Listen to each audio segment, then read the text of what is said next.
안녕하세요. 반갑습니다, 선생님. 제가 이제 5주차 이제 녹음을 하고 있습니다. 여러분들 아마 추석 연휴도 잘 지내시고 이제 수업을 들으시게 될 텐데요. 예, 추석 연휴에도 건강하게 좀 보내시고 또 이 수업을 들으시는 이 시간에도 건강하게 학업을 잘 진행하시고 일상에서도 건강한 모습을 유지하시기를 기원합니다. 오늘 이제 사회복지 정책론의 제4장 공급주체와 대상을 공부를 하게 되었는데요. 이전까지는 저희가 일부에서 사회복지 정책의 기초적인 부분들, 그러니까 사회복지 정책의 개념이나 의미, 또 가치나 이념, 또 이론 등, 그 다음에 사회복지 정책의 역사적인 어떤 흐름들에 대해서 함께 공부를 해왔습니다. 그래서 그동안에 이제 서구 유럽의 사회복지 정책의 역사의 발전 과정, 그 다음에 우리나라에서의 사회복지 정책의 역사의 변화 과정들, 변천사들을 한번 같이 공부를 해왔고요. 이제 오늘 이 시간 이후부터는 이제 제2장 사회복지 정책의 구성 요소, 그 중에서 이제 첫 번째 공급 주체와 대상에 대해서 공부를 합니다. 그래서 실제로 이제 정책론에서 이야기하고 있는 정책을 구성하고 있는 그 핵심 요소들, 어떻게 이제 공급 주체가 누가 될 것이냐, 그 다음에 사회복지 정책을 혜택을 받으시는 분들은 어느 분이 되실 거냐, 할당에 관한 문제에 대해서 같이 공부를 할 거고요. 그 다음에 이제 그 다음에 이어서 이제 급여, 사회복지 급여는 어떤 게 있는지, 또 급여를 전달하는 전달 체계들은 어떤 체계들을 갖추고 있는지, 재원이나 재원 조달의 방법이나 이제 또 그 배분을 하는 방법, 또 그 후에는 사회복지 정책을 형성하는 과정 등 이제 본격적으로 이제 사회복지 정책에 대해서 함께 공부를 하는 시간을 갖도록 해보겠습니다. 자, 오늘은 이제 저희가 공급 주체와 대상 중에서 이제 첫 번째 공급 주체에 대해서, 그 다음에 두 번째 사회복지 정책의 대상, 할당에 관한 부분들에 대해서 같이 공부를 해보도록 하겠습니다. 자, 사회복지 재화라고 하는 그 국가와 우리가 이제 사회복지 정책은 크게 그 국가와 또 민간에서 공급을 나눠서 하는 방법으로 현재 사회복지 정책들이 진행이 되고 있는데요. 실제 주가 되는 부분들은 행정적인 부분들이나 아니면 그 많은 기금들을 운영하는 사회복지 정책에 소요되는 그 많은 예산들의 대부분은 실제로는 국가에서, 공공기관에서 공급 주체에 대한 어떤 성격을 가지고 진행을 해 나가고 있습니다. 그래서 그 다음에 이제 일부 민간 주체에서 국가와 계약을 맺은 민간 주체에서, 아니면 민간의 어떤 복지 자금으로 하는 부분들이 있긴 합니다. 종교단체나 아니면 다른 어떤 기업의 사회복지 정책이나 프로그램들은 또 민간 공급 주체의 특성을 가지기도 합니다만, 우리 그 국가로 보았을 때 전체적인 어떤 공급의 망들은 기본적인 백본을 하고 있는 주 공급 주체로는 국가가 공급을 하는 것이 맞다. 또 현재 전 세계적으로 대다수의 많은 서구 유럽이나 선진 국가들에서도 국가 정책들이 좀 국가가 공급이 주체로 돼서 하는 부분들, 그 다음에 이제 복지국가의 어떤 그 변화의 흐름 속에서 이제 뭐 제3의 길, 아니면 복지 혼합 주체 형식을 띠기도 이런 어떤 방법으로 진행이 되고 있습니다만, 아직도 대다수의 많은 나라를 기준으로 본다라고 하면 현재로서는 사회복지에 대한 어떤 사회복지의 공급 주체로는 어떤 이제 국가가 주로 공급 주체의 특성을 보여준다라고 이렇게 설명을 드릴 수 있을 것 같습니다. 그래서 일단 사회복지 재화라고 하는 것, 그 다음에 공급 주체가 이제 국가라고 하는 국가가 공급의 어떤 주체를 하였을 때 어떤 특징들을 좀 한번 살펴보면, 첫 번째 사회복지 재화라고 하는 것이 사회복지 프로그램이나 아니면 사회복지에서 제공되고 있는 많은 서비스들, 그 다음에 현물급여나 뭐 현금급여, 아니면 기타 다른 이용권이나 이런 많은 어떤 그 공급되고 있는 많은 것들이 사회복지 재화들이 대부분의 하나가 공공재적인 어떤 성격을 갖고 있다. 즉, 퍼블릭 굿즈라고 하는 우리 사회에 누구나 혜택을 받을 수 있는 그런 어떤 공공재적 성격을 갖고 있다고 할 수 있죠. 공공재라고 하는 것은 그 재화를 소비하는 데 있어서 비경합적이고 비배제적인 성격을 가지고 있다. 그래서 그냥 시장에, 민간에만 우리가 흔히 이야기하는 시장주의 원칙대로만 맡겨놓으면 속된 말로 이제 힘있고 정보가 있고 빠르게 행동할 수 있는 사람들만 그 서비스를 이용할 수 있는 어떤 그런 안 좋은 특징들을 가지고 있다. 그래서 효율적이지 않다, 효과적이지 않다라고 이야기를 하고 있죠. 그래서 우리 사회를 구성하고 있는 다양한 그 인적 구성이라든가 아니면 어떤 생애 주기별 어떤 특징에 따른 제공돼야 될 서비스들이 아주 다양한데요. 그런 서비스들을 누구나 이용할 수 있도록 보편적으로 그 다음에 본인의 의사가 본인이 좀 이용하고자 하는 의사가 있을 때는 활용할 수 있도록 하기 위한 어떤 성격으로서의 공공재정 성격이 바로 국가에서 제공하고 있는 사회복지 정책의 어떤 서비스들이다라고 설명을 드릴 수 있는 거죠.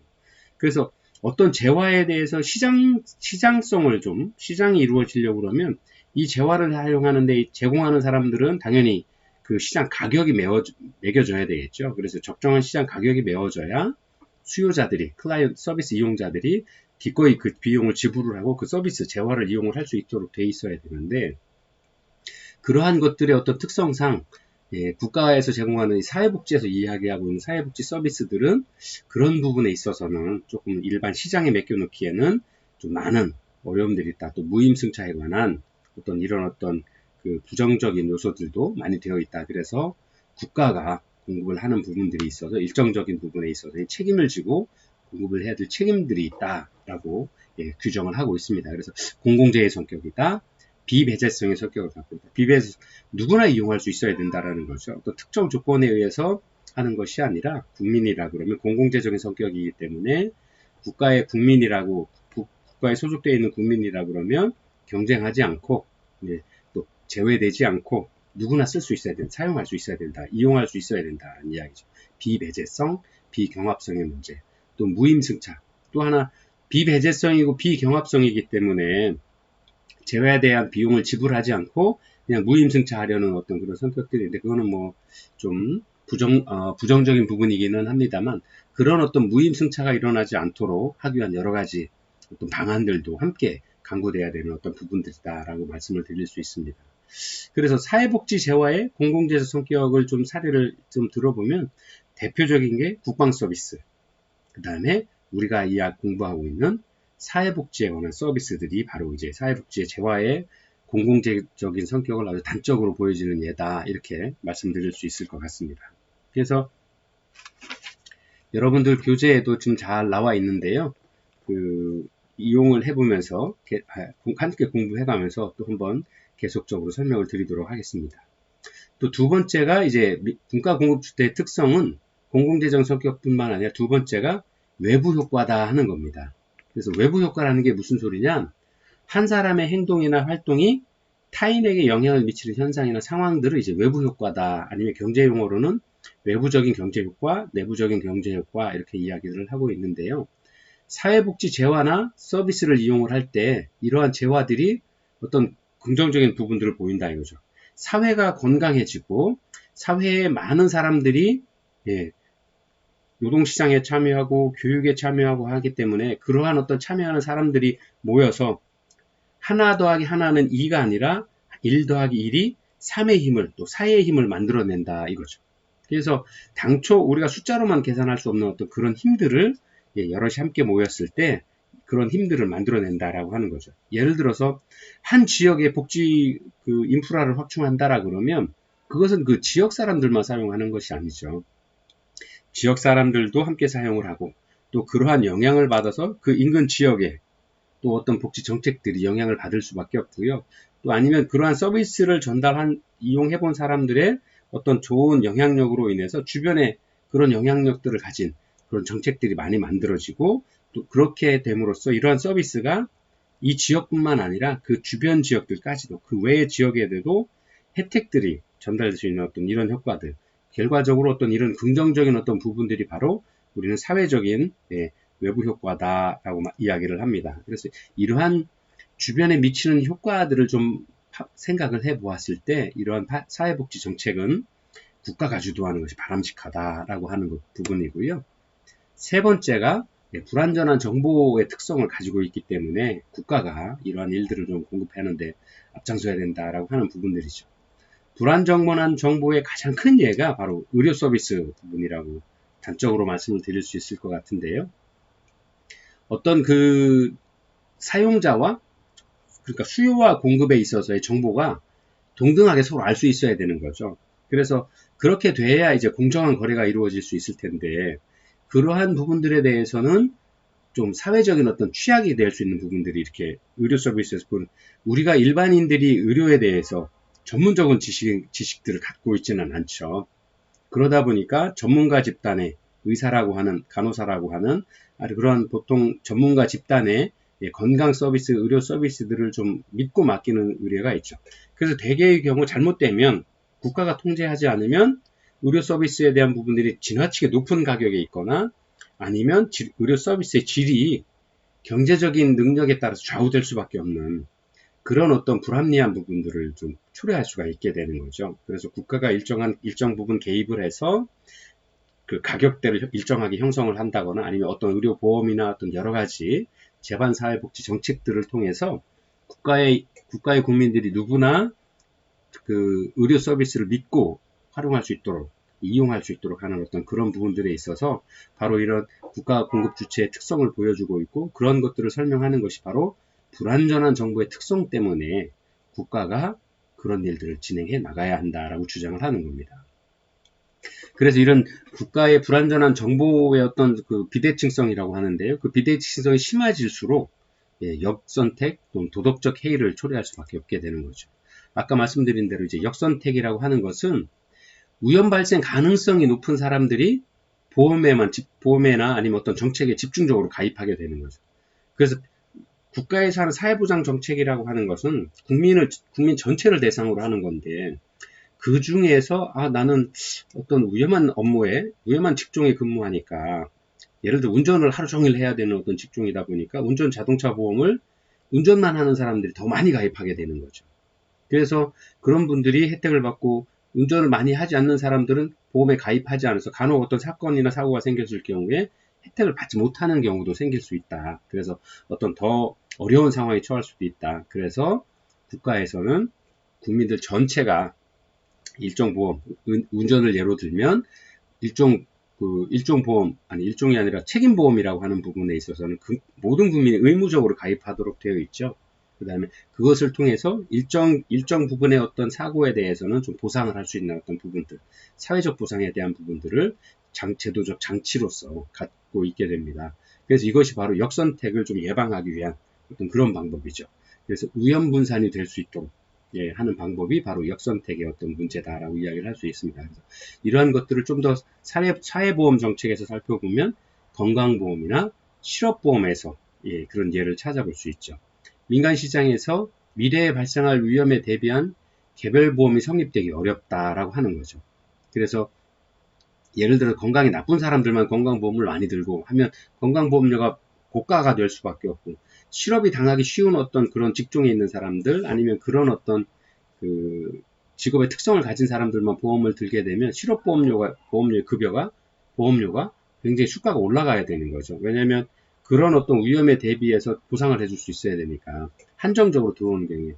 그렇지만 그렇게 하지 않고 국가가 공급 주체로서 선정됨으로써 전 국민에 대해서 전관보험을 강제적으로 가입시키게 하고, 실업보험에 있어서도 전 국민이 의무적으로 가입하게 만들어서 직장을 다니시는 분들은 의무적으로 가입을 하게 해서 발생할 수 있는 어떤 위험에 대한 어떤 대비들을 하는 거죠.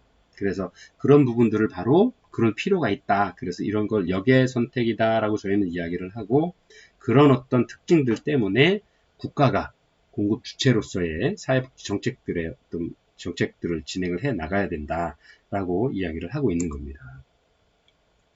국가와 민간 공급 주체의 좀 구별을 좀 해보자라고 하는 부분에 있어서 또 하나 말씀드릴 수 있는 것은 모럴 해저드라고 하는 도덕적 해이를 설명을 드릴 수 있을 것 같습니다. 도덕적 해이라고 하는 것은 원래는 이제 보험 산업에서 사용되기 시작한 말로서 정보가 비대칭적인 거래나 계약에서 정보의 주체자가 자기의 역할에 최선을 다하지 않으려는 마음가짐이나 행동들을 의미하는 말이었습니다. 그래서 즉 다른 사람들의 이익을 희생한 대가로서 자신만의 이익을 추구하는 기회주의적 행위를 이제 도덕적 해이다, 모럴 해저드다라고 이야기를 하고 있죠. 그래서 도덕적 해이라고 하는 걸 예를 들어서 설명을 좀 드리면, 보험 가입자가 우연 발생을 예방 또는 회피하는 행위를 적게 하여서 우연 발생이 높아지게 되는 현상. 제가 이제 무슨 보험을 들어있어요. 자동차 보험을 들었어요. 그래서 우리 보통 그 뉴스 매스미디어 보면 자동차 보험 사기꾼들, 아니 사기범들이라고 소개되는 경우가 종종 있죠. 뭐 이렇게 교차로에서 신호 위반해서 오는 차를 일부러 가서 들이박아가지고 보험료를 수령해가는.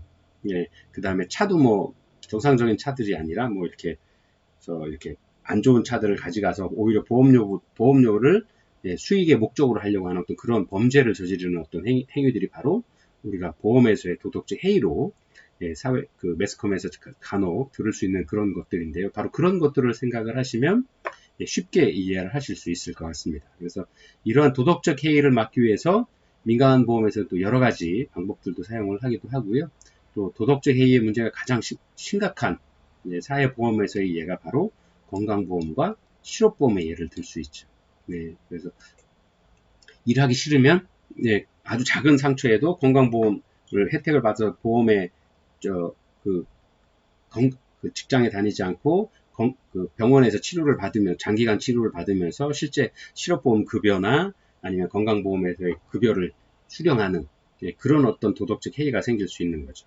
그래서 이런 것들은 이제 이러한 어떤 민간보험에 민간에서의 공급 주체가 되었을 때는 아주 심각한 사회적인 어떤 문제를 초래할 수 있고 어떤 보험료의 상승의 요인이 될 수 있기 때문에 이런 것들은 좀 규모의 경제를 도입한 국가에서 예, 그런 어떤 공급 주체로서의 역할들을 해야 된다라고 주장을 하고 있는 겁니다.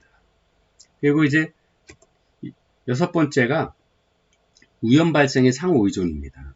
네, 어떤 위험이 발생이 상호 의존적이죠. 아까 이제까지 예를 들어서 설명드렸던 뭐 건강보험이나 실업보험이나 아니면 뭐 고용보험이나 이런 많은 부분들이 어느 한 개인에게 어떤 책임이 전가된다거나 하면 실제로 큰 위험이 발생할 수밖에 없는 거죠. 예를 들어서 고용보험 갑자기 실직하게 됐는데 뭐 고용주가 뭐 지급을 할 돈이 없다라고 하거나 아니면 그랬을 경우에는 그 직장을 다니시는 많은 분들이 심각한 어떤 피해가 예상될 수밖에 없는 거죠. 그럴 때에 이런 어떤 강제적으로 어떤 그 보험을 들게 하고 국가에서 시행하는 사회보장 정책의 보험을 이용하게 하고 또 그렇게 함으로써 사업주도 그다음에 그 실제 근로자분들도 어떤 일정적인 어떤 부담의 리스크를 좀 줄여나갈 수 있는 위험 부담을 좀 줄여나갈 수 있는 어떤 정책으로서의 역할들을 해나갈 수 있다. 어떤 그런 부분들에 있어서 위험 발생의 상호 의존의 필요성 때문이다라고 이야기를 할 수 있는 겁니다. 그래서 어떤 사람이 위험 발생과 다른 사람의 위험 발생이 연관되어 있을 수 있기 때문에 이런 것들 때문에 바로 그 국가에서 해야 될 필요가 있다라고 하는 거죠. 이래서 이러한 경우에는 바로 국가만이 보장해 줄 수 있다라고 할 수 있는 거죠. 왜? 국가는 강제성을 띄어서 의무적으로 가입하게 하고 그 기금을 적립을 해서 가지고 있게 되는 거죠. 만약에 이게 민간 시장에 맡겨놓으면 어떤 위험에 대한 보험 상품들을 만들 수가 없는데 어떤 그런 공복의 목적이 없기 때문에요. 국가기 때문에 이렇게 할 수 있다라고 하는 거죠. 그 다음에 마지막으로 규모의 경제 문제입니다. 사회복지의 재화나 서비스는 규모의 경제의 속성을 많이 가지고 있습니다. 예를 들어서 굉장히 다량으로 민간 기업이 한 개의 어떤 민간 기업이 부담스럽하기에는 굉장히 규모가 크다라고 하는 거죠. 예를 들면 대중을 교육해야 한다거나 그 다음에 대량의 공공주택을 건설해야 된다거나 아니면 전 국민에 대한 의료 서비스를 실시한다거나 아니면 전 국민 대상의 사회보험 등 그 다음에 모든 생산 가능 인구의 근로자들을 위한 고용보험이나 산재보험 같은 경우에는 일개 민간 기업에서 아니면 또는 개인들이 그런 어떤 사업의 영역으로서의 참여하기는 굉장히 어렵다 이거죠. 왜냐하면 굉장히 많은 금액들 아니면 굉장히 많은 어떤 그 체계나 회사의 규모를 갖추고 있어야 되는데 그렇게 하기에는 민간에서 하기에는 좀 너무 어렵다라는 부분들이 지금까지의 경험으로 이야기가 되고 있습니다. 그래서 이러한 규모의 경제를 통해서 단위당 비용의 축소, 그 다음에 거래 비용을 줄이고, 그 다음에 그 서비스를 이용하는 그 서비스 이용자들에게 적정한 원래 계약을 했던 대로의 규모의 그 서비스나 재화나 어떤 재화 이용권 등을 공급을 해줄 수 있게 되는 거죠. 그래서 우리나라에서도 대표적으로 하는 게 전국민 의료보험 서비스나 뭐 국민연금 같은 경우. 네. 그래서 지금 저희 나라에 전 세계적으로 가장 큰 기금을 가지고 있는 어떤 그 기관이라고 해야 할까요? 그런 기관들이 실제로는 미국에 있는 그 사회보험이나 아니면 미국의 이제 펜션, 그러니까 연금을 주기 위한 어떤 기관들이죠. 특히나 우리나라에서도 가장 큰 기금을 운영하는 게 국민연금, 네, 국민연금공단이죠. 뭐 어마어마한, 예, 민간 기업에서는 꿈도 꿀 수 없는 어떤 왜냐하면 대상이 전 국민이고요. 전 국민이 다 기금을 모으기 위한 기금을 납부를 하고 있으니까요. 그렇게 함으로써 단위당 비용도 하고 거래 비용도 줄여 나가면서 운영의 효율성과 효용성은 최대한으로 살릴 수 있기 때문에 그렇죠. 그래서 만약에 저희도 사학이나 아니면 국가에서 낸 국민연금의 신뢰성이 떨어진다 하면 가입하지 않겠죠. 그냥 각자 개개인이 모아서 자신의 노후를 준비하려고 하겠죠. 근데 그렇지만 전 국민이 함께 모여서 거대한 규모를 하고 지급에 대한 보증이나 운용에 대한 어떤 투명성이나 효율성들을 높인다라는 것들을 계속 공개하고 있기 때문에 바로 그러한 규모의 경제의 특성을 활용해서 그러한 국가 공급 주체의 사회복지 서비스 정책들을 활용해 나가고 있다라고 이렇게 말씀을 드릴 수 있습니다. 그러나 또 이와 반해서 또 민간 주체라고 해서 꼭 문제만 있는 것이냐, 아니면 국가가 공급한다고 해서 100% 신뢰할 수 있는 것이냐. 처음에는 국가가 공급한다고 해서 국가의 어떤 사회적 책무성, 책임성에 대한 인정을 하고 그 부분을 굉장히 긍정적으로 신뢰할 수 있는 어떤 신뢰하고 진행을 해왔던 것이 사실입니다. 그렇지만 우리가 사회복지 정책의 흐름상 신자유주의 정책으로 되돌아온 계기가 국가의 재정 상황이나 경제 상황이 경제학적으로 보았을 때 늘 성장하던 게 아니었다라는 거죠. 1970년대, 20세기 초에 1차 대전, 2차 대전 때 국가의 어떤 특성과 상을 전 세계가 전쟁에 휘말리면서 전 세계적인 어떤 경제가 성장 궤도에서 뚝 떨어지는, 예. 그래서 기존에 가지고 있던 어떤 경제력들을 다 훼손할 수밖에 없는 그런 상황이 됐었죠. 또 1970년대에 5.17 혁고, 5.1 파동, 예. 석유 파동이 있어서 저희 나라에도 경제가 전 세계적인 어떤 경제의 흐름이 뚝 떨어지는 경우가 생겼죠. 그리고 근자에 그 미국에서의 대량 실업, 네. 그 다음에 또 9.11 사건 이후에 그런 사건이 전 세계에 영향을 미치는 어떤 사건 사고들이 생겼을 때 전 세계적인 어떤 경제의 흐름들이 많이 떨어지게 되는, 그래서 재화의 효용성이나 효율성들이 떨어지는 어떤 그런 과정들이 생겼죠. 그리고 국가로서의 역할을 못하는 경우들이 많이 생겨나는 것들을 저희는 역사적으로 그런 경험들을 많이 해왔습니다. 그래서 현재까지의 국가가 해야 될 특성들에 대한 부분들은 국가가 하고, 그 다음에 그렇다고 해서 그것을 다 100% 신뢰할 수 있느냐? 그렇지 못하다라는 거죠. 그런 걸 역사적인 경험으로 이제 알게 된 거죠.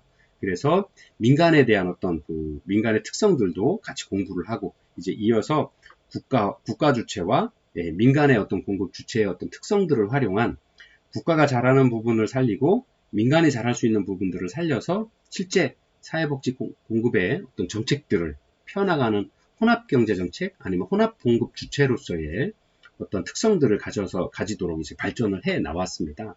그래서 저희가 첫 번째로는 국가의 공급 주체로서의 특성을 공부를 했고요. 두 번째, 국가와 민간 공급 주체의 구분에서 두 번째, 민간 공급 주체의 특성들을 지금부터 한번 보도록 하겠습니다. 자, 민간 공급 주체의 특성은 첫 번째, 새로운 욕구와 새로운 문제에 대한 신속하고 탄력적인 대응들이 이루어진다라는 겁니다. 즉, 국가라고 하는 것은 행정체계를 가지고 있고 또 그 의사결정 기관이 굉장히 복잡하고 시간이 오래 걸리는 어떤 그 체제를, 규모의 특성이 있는 만큼 그 반대로 의사결정 과정이 복잡하고 지난하다라고 설명드릴 수 있습니다. 그렇지만 민간 공급 주체는 시장의 필요에 의해서 그 서비스를 이용하고자 하는 사람들이 확보되기 시작을 하면 바로 신속하게 즉각 대응을 할 수 있는 어떤 국가와는 비교해 보았을 때 굉장히 신속하고 탄력적인 대응이 가능한 단체다, 공급 주체다라고 이렇게 특성을 설명드릴 수 있고요. 두 번째가 특정 집단을 위한 복지 서비스 제공이 용이하다 이거죠.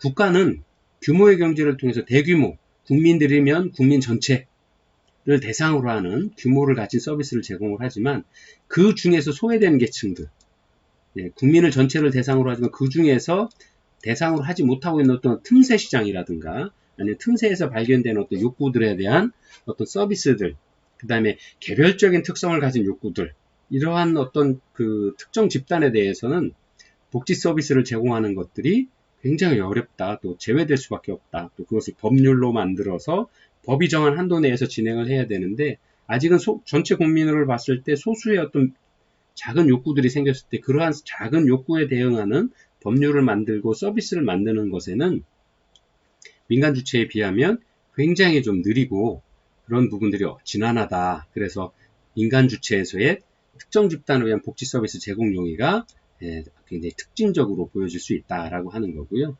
세 번째가 정부에 대립되는 사회복지 대상자의 옹호자로서 사회복지 서비스의 급여를 제공할 수 있다라고 하는 겁니다. 그래서 이념적으로 혹은 여러 가지 이유로 정부와 대립되는 사회복지 대상자들이 생길 수 있죠.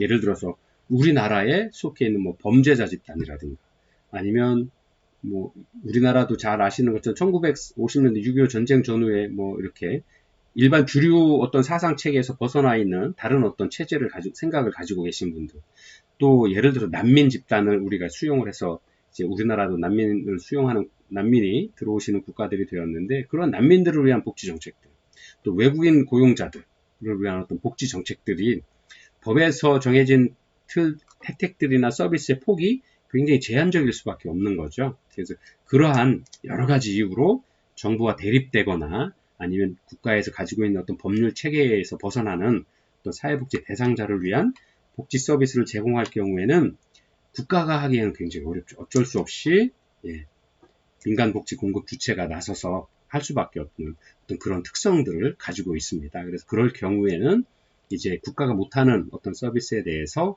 민간 공급 주체가 그런 어떤 서비스를 제공할 수 있어야 된다라는 거고요. 네 번째가 이제 정부의 실패를 극복을 위한 민간 공급 체계가 좀 갖춰져야 된다라고 이야기를 하고 있습니다. 자, 정부의 실패라고 이야기를 하는데요. 흔히 정부의 실패라고 하는 것은 말 그대로 정부가 실패하기 때문에 민간이 할 수밖에 없다라고 주장을 할 수 있는 거죠. 그래서 정부의 실패라고 하는 것은 우리가 흔히 이제 정부의 실패 때문에 민영화라고 하는 거죠. 민영화가 생길 수밖에 없다라고 하는 거죠. 왜냐하면 꼭 규모의 경제에 맞는 어떤 것들보다도 사회 변화가 굉장히 급속하고 또 그 변화의 흐름이 너무 빠르고 다양하기 때문에 그 다양하고 빠른 모든 흐름에 다 맞춰서 할 수는 없다라고 하는 거죠. 그래서 그 정부의 실패라고 하는 것이 설명될 수 있는 게 크게 네 가지인데요. 첫 번째가 비경쟁 독과점의 폐해입니다. 공공부문에는 경쟁 체제가 없죠. 전 국민을 대상으로 하는데 누구랑 경쟁을 하겠어요? 전 국민이 서비스 대상인데. 그러다 보니까 경쟁 체제가 이루어지지 않기 때문에 독점적이기 때문에 그래서 안주할 수밖에 없고 현상을 유지하는 데만 급한 그런 그 서비스 공급 주체로서의 특징을 가질 수밖에 없게 되죠. 그래서 서비스의 질을 개선하는 문제들이 좀 어렵고 융통성이 적어서 불필요한 서비스의 확대와 낭비가 발생할 수밖에 없어요. 법이 정해져 있는 대로 무조건 집행을 하는 거죠. 필요 없는데도. 아니면 너무 넘치거나 하는 경우에도 법이 정해져 있기 때문에 그대로 따라서 집행하는 수밖에 없는 어떤 그런 부분들이 발생을 한다. 그래서 전반적으로 매우 비효율적이다라는 것들이 바로 비경쟁 독과점의 폐해다라고 설명을 드릴 수 있습니다. 그래서 불필요한 비용을 감수하게 되고 또 비효율성을 방지하고자 하는 그런 동기가 낮다라고 설명을 드릴 수 있죠. 그래서 정부의 실패 두 번째는 소수의 다양한 이해관계나 가치를 반영하는 것이 어렵다 하는 부분들입니다. 그래서 공공재를 생산하고 있는 정부는 대다수 국민을 만족시키는 데는 뭐 훌륭하죠. 그런 목적으로 하고 있으니까요. 그렇지만 다수에 포함되지 않는 다양한 이해관계나 가치들은 좀 반영하는 게 어렵다. 그래 성소수자나 어떤 피해자 집단들에 대한 어떤 그분들의 가치를 반영해서 그분들을 위한 서비스를 제공하는 데는 좀 어려움들을 가지고 있다라는 부분들이죠. 또 세 번째는 관료화의 폐해입니다. 우리 흔히 이야기하는 죄송합니다. 어떤 그런 데 꿈을 가지고 있는 분도 계실 수 있지만 우리가 흔히 이야기하는 시장에서 흔히 이야기할 때 철밥통의 어떤 폐해다라고 이야기를 하죠. 관료화는 현실에서는 동기부여가 존재하지 않아서 그냥 늘 자리만 지키면 기존에 하고 있던 일들을 그냥 진행해 나가고 그것만 고수해 나가면 어떤 큰 위험 요소에 대한 부담 없이 서비스를 제공할 수 있게 되는 거죠. 그래서 어떤 시민들이 변화되는 욕구에 어떤 클라이언트의 눈높이에 맞는 서비스를 제공하는 것이 아니라 오히려 제공자 중심의 어떤 서비스를 진행하게 되는 관료사의 폐해를 국가의 실패다, 정부의 실패다라고 설명을 하고 있죠. 네 번째가 공급자 중심의 이익 추구의 여지를 좀 가지고 있다라는 것. 서비스 수혜자의 욕구보다는 즉 클라이언트나 국민들의 욕구 변화에 맞는 눈높이에 맞는 욕구에 대한 어떤 서비스 정책을 제공하기보다는 자기 이익을 추구하는 특정 이익 집단과 로비 집단, 또 공공부문 종사자의 이익이 합치되는 서비스를 제공하는 어떤 그런 특성들, 폐해를 가지고 있다라고 하는 거죠. 그래서 이러한 부분들이 우리가 흔히 이야기하는 정부의 실패이고, 이러한 정부의 실패를 개선하기 위한 방법이 바로 공급 체계, 민간의 어떤 공급 체계들을 가지고 있어야 된다라고 이야기를 하고 있습니다. 그래서 이러한 민간에 대한 공급 축제의 특성은 정부가 하지 못하는 어떤 그런 틈새들을 바로 민간에서 만들어 가야 되고, 또 정부에서 다 전 국민을 대상으로 하지만 그 전 국민에 해당되지 않는 성소수자나 아니면 소수민족이나 아니면 이념에 반대되는 대립되는 어떤 대척점에 서 있는 어떤 그런 그 소수 국민들에 대해서는 서비스 제공들을 하는 것에 있어서 굉장히 좀 불필요하고 폐해를 가지고 있다. 그래서 그러한 어떤 부분에 있어서는 민간에서 서비스를 공급하는 것이 오히려 더 효율적이고 효과적일 수 있다라고 설명을 하고 있는 겁니다. 자, 잠시 쉬었다가요. 2교시에 이어서 여러분 수업 다시 찾아오도록 하겠습니다.